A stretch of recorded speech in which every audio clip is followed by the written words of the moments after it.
Cade and everybody. He doesn't got just 8 minutes.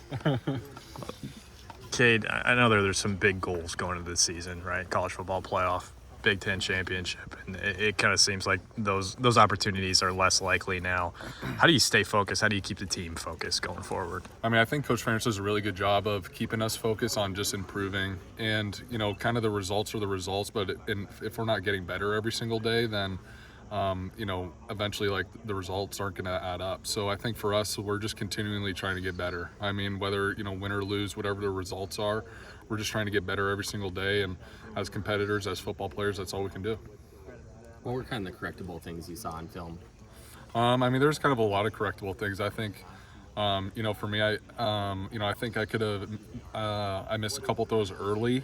And then I think, that's from more of a personal standpoint. I think, overall as a team, I don't know how much, what a lot of guys are saying in other rooms, but I know a lot of guys, feel like we could have, played better, but, we're on to this week and, now we have a new week and, a week to get back at it and, correct those things and play our best football. You were saying something on Saturday about kind of being able to bounce back, with this team having some resiliency, being able to bounce back well. What do you see as kind of the key to that?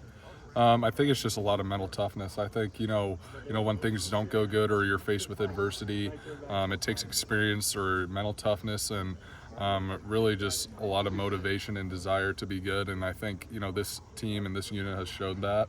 And, I don't expect anything less than a response from us. Cade, I know the beginning of games has been a little bit difficult. I don't think you guys have scored on a first drive of the season so far, but you come out halftime, flip things around. I guess how do you take that, what's been successful at the beginning of third quarters, and maybe apply that to the beginning of games?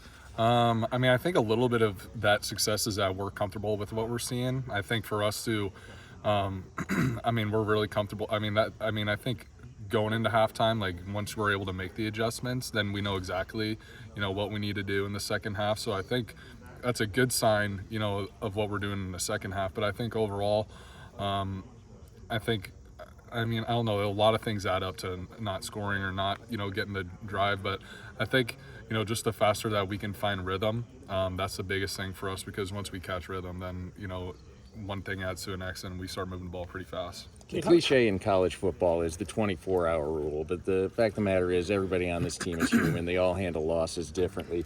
How quickly are you able to go from this sucks mode to all right, back to work mode, and how do you do it?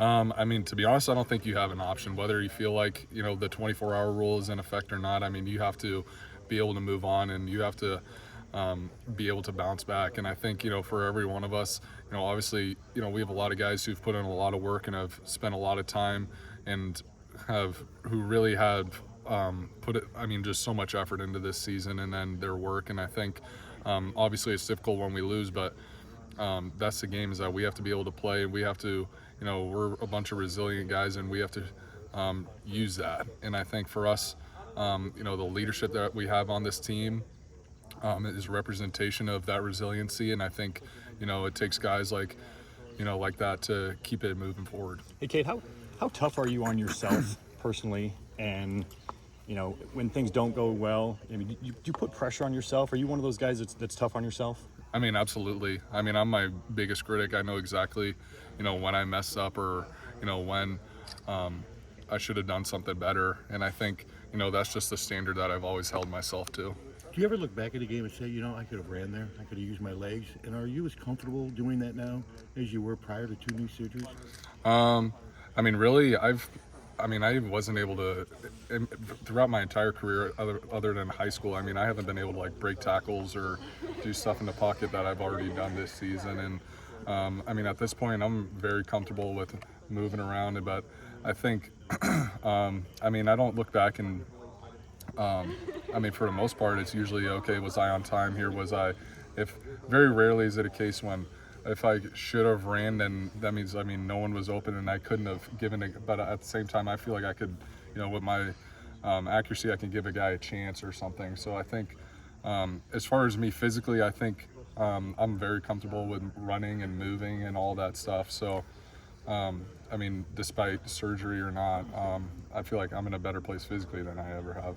Okay, Luke Lachey kind of just talked about the mishap between you and him that led to the interception. Can you just describe from your perspective what happened there and what you guys discussed after the match? Yeah, it was a look that, I know exactly what the look was. I saw something and I thought something different, and Luke was actually right in the sense, and it was my bad for not seeing it the way that he did, and in a way, we were able to learn from that, especially me, and I think it really influenced kind of some of the other plays that we were able to get into in the second and towards the end of the second half, because after that play we knew how they were going to play some things, and I think at the end of the day, we have to be on the same page, but Luke made the right decision in that moment, and I should have done better. Looking ahead to Northwestern a little bit, you have a couple guys in your locker room who were on Northwestern's roster last year. Is that help you guys at all? I don't know if they're able to give you some insight into defensive looks, anything like that?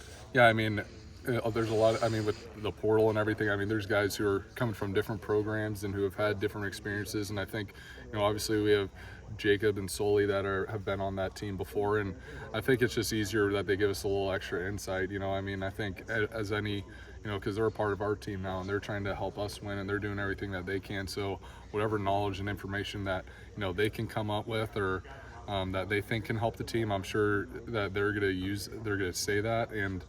But as far as our preparation, it's the same as every week, that we have to do everything we can during the week and practice at our best and strive to just continue to get better in order for us to be prepared for Saturday. What are some things you're just doing to take care of yourself mentally? Because there's been lots of ups and downs, already through 7 games.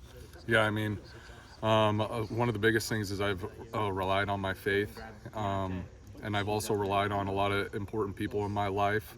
Whether it's the ups or the downs, those people in my life, whether it's my family, whether it's Jordan, whether it's John, those people in my life are really important to me, and those are the people who matter most to me.